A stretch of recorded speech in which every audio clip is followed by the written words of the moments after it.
죽을 고비를 몇 번이나 넘긴 아주 건강이 좋지 않은 한 어린아이가 있었습니다. 그 어린이는 병이 깊어서 발로 걸어 다닐 수도 없는 그러한 처지가 되어 휠체어를 타고 교회에 출석하곤 하였습니다. 그러나 아주 총명했고 그의 신앙이 특별한 신앙이었습니다. 이름은 경수라고 하는데 어느 날 부활절을 앞두고 교회학교 선생님이 어린아이들에게 속이 텅텅 빈 플라스틱 계란 모형을 하나씩 나누어 주었습니다. 이만한 계란 모형을 하나씩 나누어 주고서는 일주일 동안 잘 생각해서 이 계란 속에 생명을 넣어 가지고 오너라, 그렇게 선생님이 말씀하셨습니다.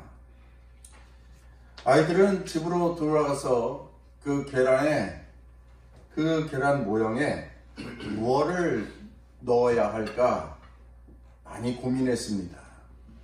그리고 생각했습니다.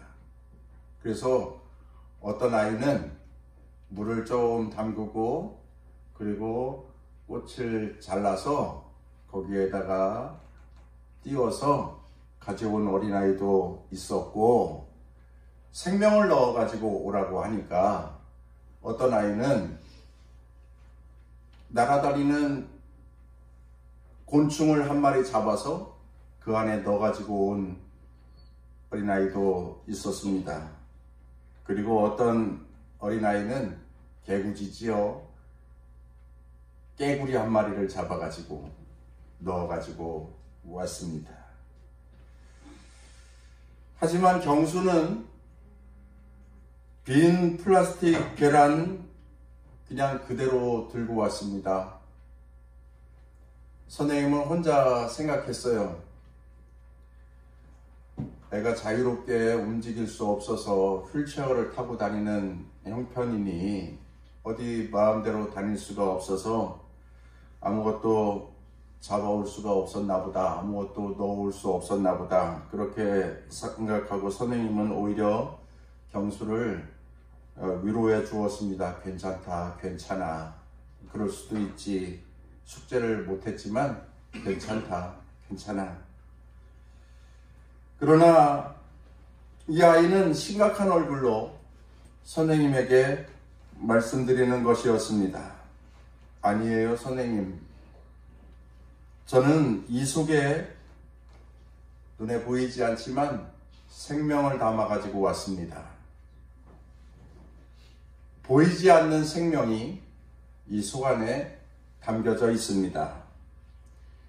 예수님은 빈 무덤이었잖아요. 저는 이 속에 선생님 눈에도 안 보이고 제 눈에도 안 보이지만 제 믿음 속에 있는, 제 마음 속에 있는 새 생명을 담아 가지고 왔습니다. 이 말에 선생님이 깜짝 놀랐습니다. 경수는 빈무덤 신앙, 부활 신앙, 그것을 소유하고 있었던 것입니다. 그의 신앙을 보면서 선생님은 큰 감동을 받았습니다. 부활 신앙을 가진 어린아이였던 것입니다. 이 일이 얼마 지나지 않아서 경수는 하나님 나라로 갔습니다. 부활신앙의 경수는 영원히 죽지 않는 생명으로 하나님 나라의 백성이 되어졌습니다. 오늘 부활절 우리 빈 무덤을 바라보는 우리 사랑하는 귀한 성도 여러분, 부활신앙, 예수 부활 그 믿음을 더 돈독히 하는 귀한 날 되시기를 간절히 바랍니다. 우리 아까 불렀던 160장 이 찬양을 우리 다시 한번 찬양하겠습니다. 그런데 원수를 다 이기고 무덤에서 살아나셨네. 거기서부터 찬양하겠습니다.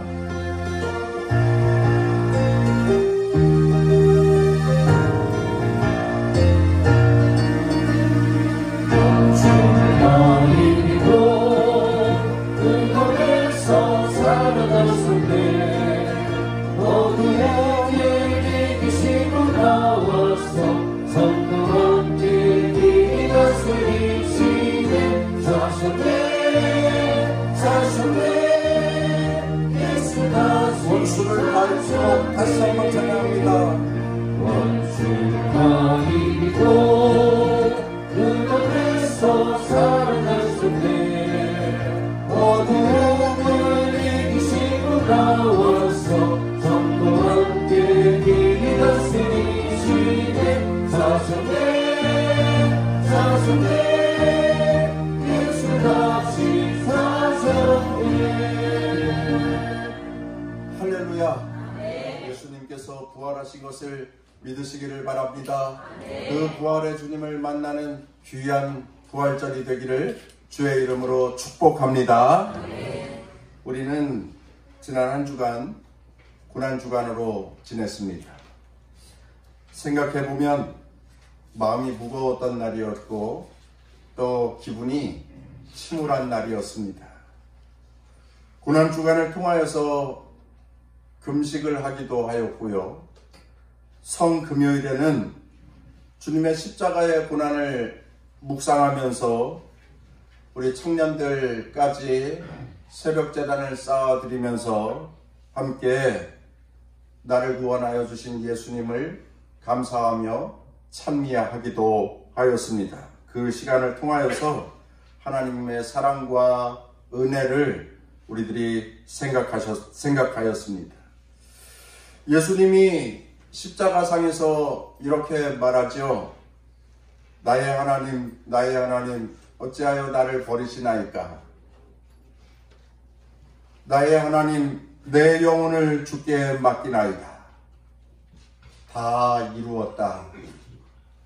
그렇게 말씀하시고 운명하셨을 때에 아리마대 사람 요셉이 달려와서는 자신이 준비하였던 가족묘에 예수님의 시체를 모셔다가 장사 지냈습니다. 그렇게 예수님은 죽으셨습니다.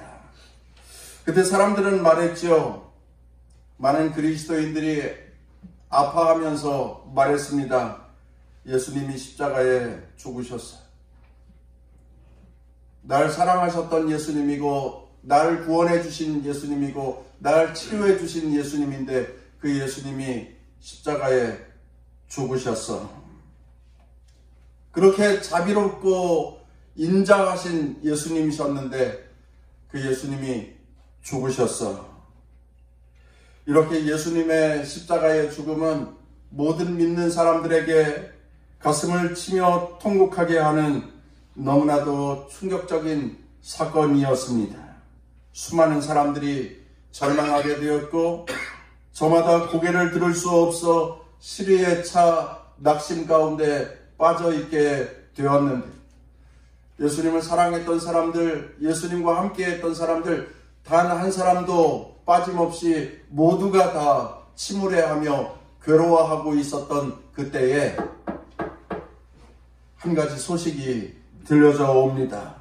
벅찬 감격의 소식이 들려져 오는 것은 예수님께서 부활하셨다는 것입니다.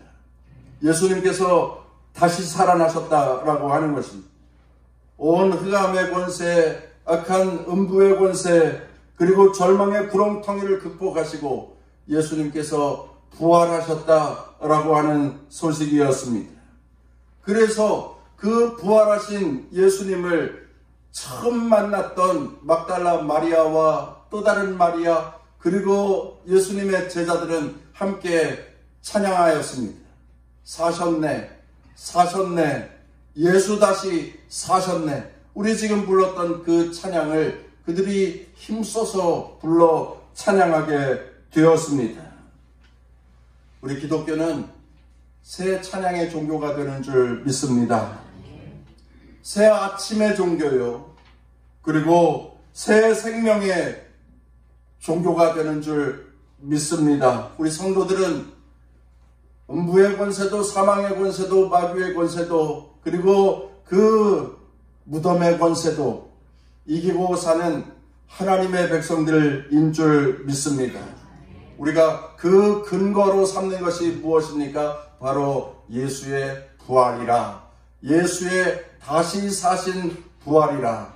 그 예수 부활로 여러분들의 심령 가운데에 기쁨과 즐거움과 새 소망이 넘쳐나는 성도들이 되시기를 주의 이름으로 축원합니다. 오늘 부활절날 우리 함께 찬양하면서 우리 함께 기뻐하면서 우리의 모든 절망과 좌절과 비관과 탄식을 다 이겨내고 새로운 삶으로 나아가는 주의 백성들이 다 되시기를 주의 이름으로 축원합니다.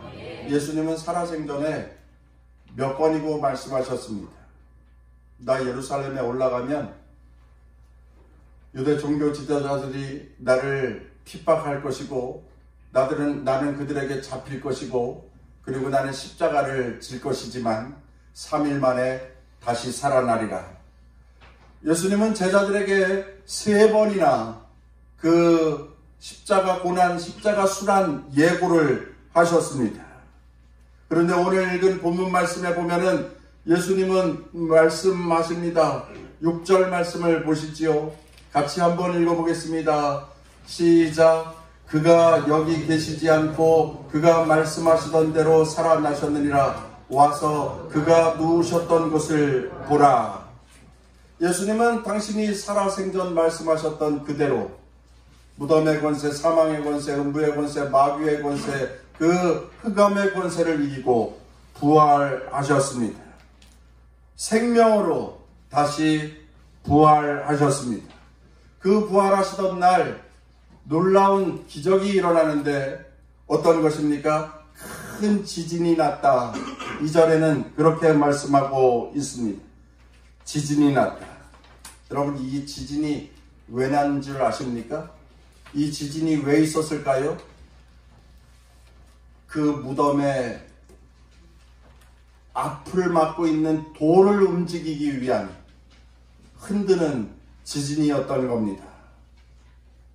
예수님을 십자가에 못 박고 아리마대 사람 요셉의 묘에 장사 지냈을 때에 여기 빌라도는 그 누구도 그 묘소에 들어갈 수 없도록 1톤이 넘는 돌로 문을 만들어서 막았고 또 병사들을 두어서 그 문을 지키도록 하였고 그런데 하나님은 천사들을 동원하여서 지진이 나게 하여서 땅을 흔드심으로 그 무덤의 돌을 굴려내 버리셨다라고 하는 것입니다. 그 다음 벌어진 일 한번 4절 말씀을 보시지요. 함께 읽겠습니다. 지키던 자들이 그를 무서워하여 떨며 죽은 사람과 같이 되었더라. 이렇게 말씀합니다. 지키던 병사들이 기절을 했어요. 누가 그들에게 수면제라도 먹였습니까? 그런 일 없습니다. 그런데 그들이 죽은 사람과 같이 되었습니다. 예수님이 부활하시는 데에 아주 놀라웠고 신비로운 하늘의 역사, 하늘의 도우심이 함께하고 있었던 것입니다. 예수님이 부활하시는 데에 사람이 막았던 돌도 소용없어요. 군사들이 지키고 있었던 것도 소용이 없습니다. 세상의 어떠한 제한도 인간의 어떠한 통제도 소용없는 것이었다라고 하는 사실이지요. 그렇게 신비로운 역사와 더불어 예수님은 생명을 얻고 영체로 부활하셨습니다. 천사가 말합니다. 5절 말씀입니다. 천사가 여자들에게 말하여 이르되 너희는 무서워하지 말라. 십자가에 못 박히신 예수를 너희가 찾는 줄을 내가 아노라. 그가 여기 계시지 않고 그가 말씀하시던 대로 살아나셨느니라. 와서 그가 누우셨던 곳을 보라. 예수님께서는 그 지진이 나는 그 시간에 말씀하십니다. 사망의 문을 다 물리쳐지고 그리고 떠나갈지어다 선포하십니다. 그렇게 예수님은 무덤 권세를 깨치시고 죽음에서 부활하신 것입니다. 사망 권세를 떨치시고 부활하셨습니다. 빈 무덤이었습니다. 누가복음 24장 3절 말씀에 보면 들어가니 주 예수의 시체는 보이지 아니하더라 빈 무덤이었음을 증거하고 있습니다. 여기 빈 무덤이야말로 우리 기독교에서 부활의 종교 예수 그리스도의 부활을 외치는 가장 큰 증거요 근거가 되는 줄 믿습니다. 세상의 모든 사람들은 다 묘지가 있어요. 커다랗게 자신의 묘를 갖고 놓습니다. 그러나 예수님은 묘지가 없습니다. 예수님은 부활하셨기 때문에 그렇습니다. 부활하신 예수님은 묘지가 필요 없습니다. 그래서 예수님의 부활 이후 예수님의 묘지는 사라지고 맙니다. 예수님에게 묘지는 필요 없는 것이었습니다. 그 놀라운 광경을 막달라 마리아와 다른 마리아가 보게 되었고, 그리고 그들은 천사들의 명령을 받습니다. 천사들이 그렇게 말하지요. 7절 말씀, 또 빨리 가서 그의 제자들에게 이르되 그가 죽은 자 가운데서 살아나셨고 너희보다 먼저 갈릴리로 가시나니 거기서 너희가 배우리라 하라. 보라, 내가 너희에게 일렀느니라. 여러분, 새벽에 말씀드렸죠? 여기 지금 이렇게 꿈을 대고 있지 말고 빨리 여기를 떠나서 제자들에게 가서 나의 부활의 소식을 전하여라. 나의 부활의 소식을 가서 증거하라. 이에 여인들이 달려갑니다. 두려움 가운데에서 또 기쁨 가운데에서 힘써서 달려갑니다. 달려가는데 주님께서 만나주십니다. 사명을 들고 달려가는 자들을 향하여서 주님께서 찾아오셔서 만나주십니다. 여인들에게 말하죠. 평안하냐? 이 말은 항상 예수님이 당신의 사람들을 만날 때마다 하셨던 인사였습니다. 평안하냐? 그래서 예수님께서 부활하신 후에 여인들을 만나서 평안하냐? 이렇게 말씀하셨고, 제자들을 만났을 때에도 예수님은 평강이 있을지어다 이렇게 인사하셨습니다. 사랑하는 귀한 성도 여러분, 오늘 부활하신 예수님은 우리에게 평화의 주로 우리에게 다가오는 줄 믿습니다. 여러분, 어떤 때라도 걱정하지 마십시오. 주 안에서 평강을 얻으시기를 간절히 바랍니다. 우리의 삶 가운데에는 소외감도 있고 부족함도 있고 억눌림도 있고 근심과 눈물과 탄식도 있고 좌절감도 있고 또 때로는 실패도 있고 때로는 질병도 있고 한 것이 우리 모두의 인생이지만 부활하신 예수님은 우리에게 말씀하십니다. 평안하냐? 평안하뇨? 평안강이 있을지어다. 여러분, 부활하신 주 예수님은 지금 이 순간도 우리에게 함께 하시는 줄 믿습니다. 우리가 어디를 가든지 무엇을 하든지 평강의 주는 우리와 함께 하시는 줄 믿습니다. 그 평강의 주님과 함께 날마다 승리하면서 사는 부활의 성도, 우리 남동 동산교회 귀한 성도들이 다 되시기를 주의 이름으로 축원합니다. 평강의 주가 우리에게 함께 하시니 우리는 가서 또 부활의 소식을 증거하는 사명자들이 되시기를 바랍니다. 사셨네, 사셨네, 예수 다시 사셨네. 그의 말씀하시던 대로 살아나셨느니라. 다시 살아나셨느니라. 그 소식을 힘써 증거하는 전도자된 그리스도인들이 되시기를 주의 이름으로 축원합니다.